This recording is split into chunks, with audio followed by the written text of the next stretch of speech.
नमस्कार।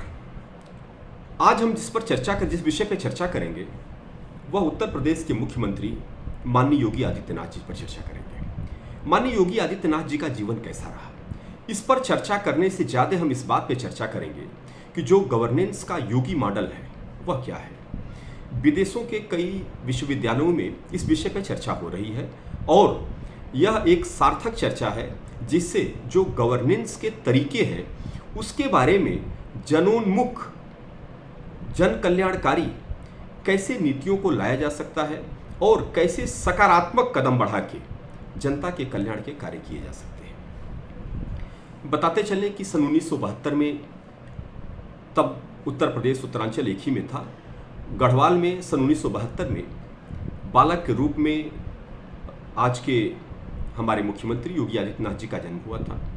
और कैसे जीवन करवट लेता है, कैसे व्यक्ति अपने जीवन में अपने रास्ते बदलता है, इसकी एक बड़ी सटीक वानगी हो सकती है यह जानना।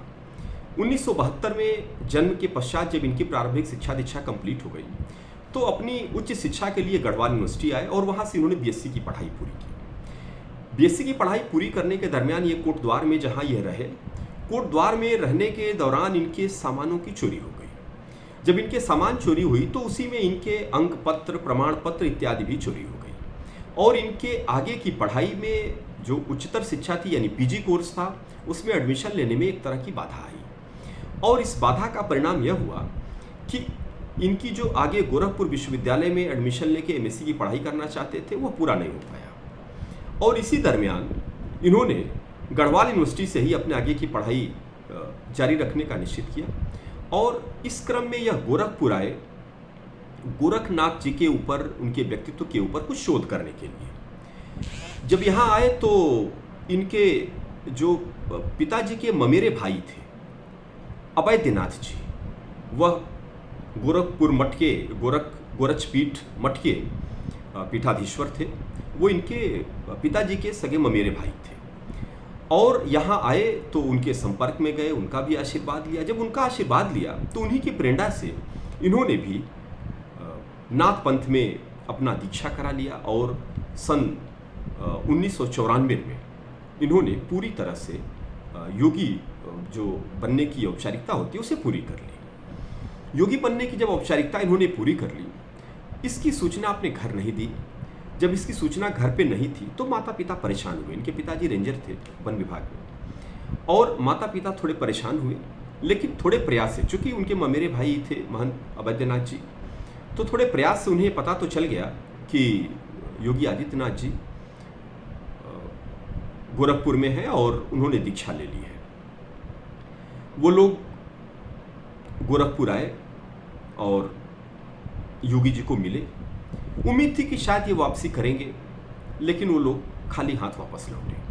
सन 1998 में जब योगी आदित्यनाथ जी सांसद हो गए तो सांसद होने के बाद तत्कालीन पीठाधीश्वर अवैधनाथ जी के साथ ये अपने गांव गए तो गांव पहुंचने के बाद अपने घर पहुंचे तो एक योगी के रूप में, एक भिक्षुक के रूप में घर पहुंचे और माता ने भिक्षा दी, जो भी भिक्षा में सामग्री दे सकती हैं वो दी और माँ फूट फूट के रोने लगी। माँ रोने लगी तो योगी आदित्यनाथ जी भी रोने लगे। लेकिन यह रोने का क्रम भावनाओं का प्रवाह था, लेकिन वह शायद अंतिम भावात्मक प्रवाह था जिसने दोनों को मजबूत किया।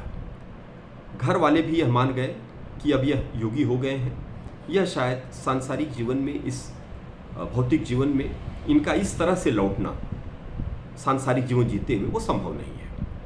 और योगी जी का भी मन मजबूत हो चुका था वहाँ से लौटने के बाद और यह संकल्पित थे पूरी तरह से कि अब आगे इस नाथ परंपरा को आगे बढ़ाना है और इस प्रकार यह जीवन आगे बढ़ा।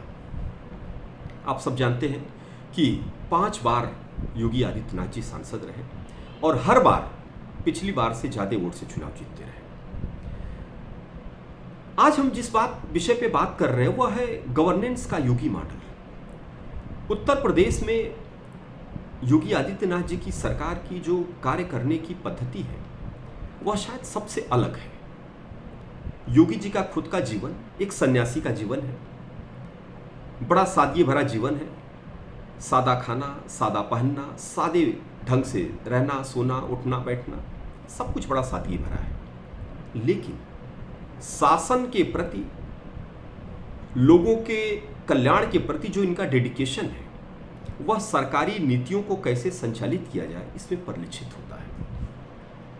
इसकी 2-3 बातों पे हम चर्चा करेंगे, जो ये मॉडल है योगी जी का, जिस पे चर्चा हो रही है आजकल तमाम जगहों पे। एक सबसे पहली बात कि योगी जी जब मुख्यमंत्री बने तो इन्होंने उन अधिकारियों की तलाश की जिनका कार्य निष्पादन बहुत अच्छा रहा है, जिनका ट्रैक रिकॉर्ड बहुत अच्छा रहा है। इसमें गोयल साहब को मुख्यमंत्री जी का प्रिंसिपल सेक्रेटरी बनाया गया। सुलेखान सिंह जो अपने ऑनेस्टी के लिए पुलिस विभाग में जाने जाते रहे थे, उनको डीजीपी बनाया गया। मृत्युंजय कुमार जो एक आईएएस अफसर थे और जिन्हें ई गवर्नेंस में अपने इनोवेशन के लिए प्लेटिनम अवार्ड, सर्वोच्च अवार्ड होता है, वो मिला था। वो आईआईटीएन रहे और उनको वो अवार्ड मिला था, उनको सेक्रेटरी बनाया गया प्रिंसिपल का। इस तरह से चुन चुन के अधिकारियों की एक टीम तैयार की गई जो अपने डेडिकेशन के लिए जाने जाते थे और मुख्यमंत्री जी का इस प्रकार कार्य करने की प्रणाली शुरू हुई। आप जानते हैं कि नए रूप में, पहली बार अगर मुख्यमंत्री बने थे और सरकार चला रहे थे तो निश्चित रूप से तमाम अड़चनें आनी थी। लेकिन तमाम अड़चनों को अपने शैली से, अपने कई बार अपनी दृढ़ता से, कई बार अपने हट से, कई बार अपने जिद्दी स्वभाव से उन्होंने इस सारी अड़चनों को दूर किया। अब आज की स्थिति यह है कि मुख्यमंत्री रहते हुए योगी आदित्यनाथ जी ने कई बार ऐसा उनको महसूस हुआ कि जो कोर्ट के निर्देश हैं, वो कोर्ट के निर्देश नीतियों को ठीक से लागू करने में, समाज में लॉ एंड ऑर्डर को ठीक से मेंटेन करने में, या तमाम और अवसरों पर जो कोर्ट के निर्देश हैं वह कहीं ना कहीं कंट्राडिक्ट कर रहे हैं। तो ऐसी स्थिति में वह सरेंडर करने के बजाय वह मजबूती से खड़े हुए और यह सिद्ध करने की कोशिश की कि नहीं, हम जनता को डेडिकेटेड अगर कोई नीति लेके आ रहे हैं तो हम उस पर चलते रहेंगे। यही नहीं, अपने सरकारी अमले से भी, जो उनका सरकारी अमला था, सबसे यह अपेक्षा की गई कि जो उनके अनुदानित कार्य हैं वह कितनी अनुपात में उसको कर रहे हैं, उसके प्रति उनका समर्पण का कैसा भाव है और कार्य निष्पादन में कितने % की स्थिति है, कहाँ तक पहुँचे हैं, कहाँ तक कार्य निष्पादन पहुँचा है।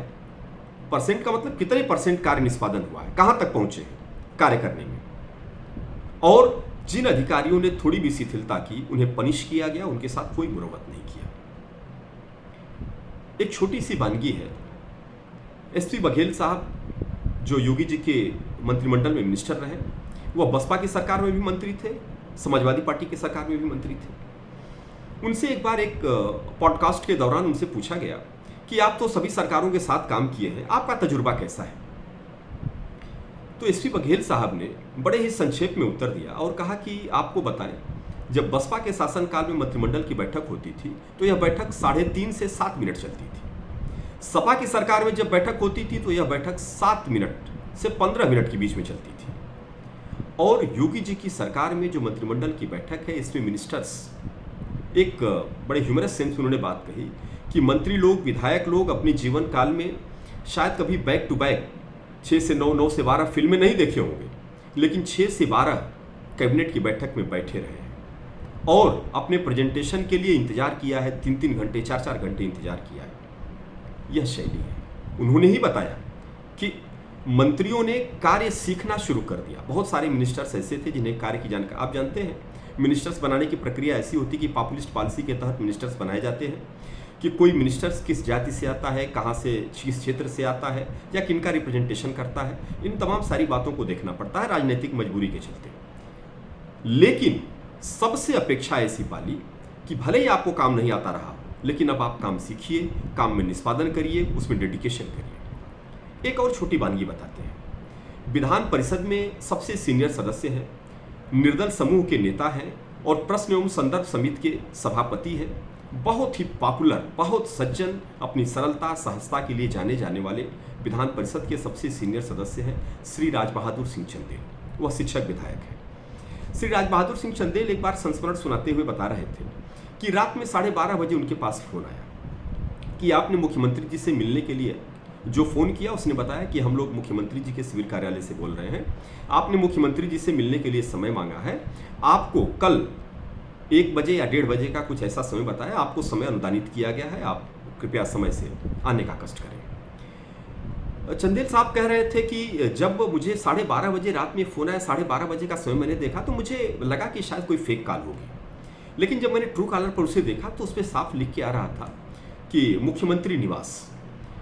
तो फिर उन्होंने अपनी तैयारी वैसे ही करी, दूसरे दिन मिलने गए। मिलने के पश्चात जब वहाँ अमले थे, उनसे पूछा कि अरे भाई ये फ़ोन कौन करता है यहाँ से, जिन्होंने बताया कि ये लोग फ़ोन करते हैं, उनसे पूछा अरे भाई रात में 12:30 बजे फ़ोन किया क्या? तो बताया कि हाँ, मुख्यमंत्री जी चुनावी सभा करके रात में 11 साढ़े 11 बजे लौटे थे, फिर उन्होंने सारी फाइल मंगा के देखना शुरू किया और जैसी जैसी जो भी एप्लीकेशन था, इसी बीच आपका एप्लीकेशन था, मिलने के लिए आपने समय मांगा था तो उन्होंने आपके लिए समय अनुदानित कर दिया। चूंकि रात के 12:30 बज गए थे, कल ही का समय मिला था, तो इसलिए हमने उस टाइम आपको डिस्टर्ब करना और सूचित करना यह उचित समझा। यह कार्यशैली का पार्ट बन गया है।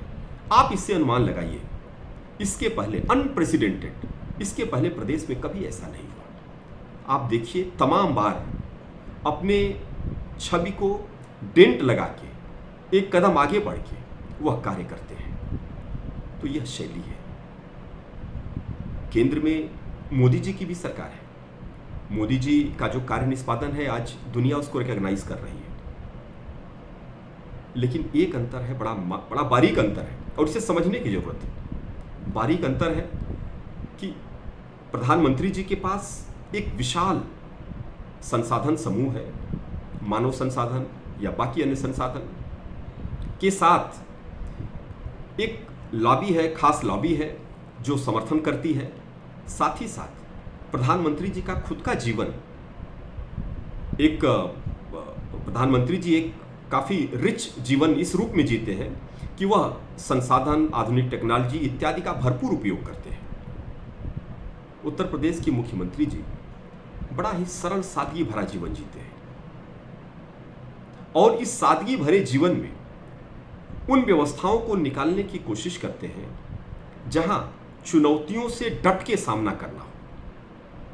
बड़े छोटे से अंतर से समझिएगा और इसकी चर्चा होती है कि क्या जन कल्याणकारी नीतियों के प्रति समर्पण, सरकार का समर्पण क्या इस रूप में हो सकता है कि अगर जरूरत पड़े तो अदालत के सामने भी, अगर जरूरत पड़े तो तमाम औपचारिकताओं के सामने भी, और अगर जरूरत पड़े तो जो सिस्टम है उससे भी लड़ा जाए। और यह काम बखूबी पूरे शिद्दत से माननीय आदित्यनाथ जी कर रहे हैं और मुख्यमंत्री के रूप में।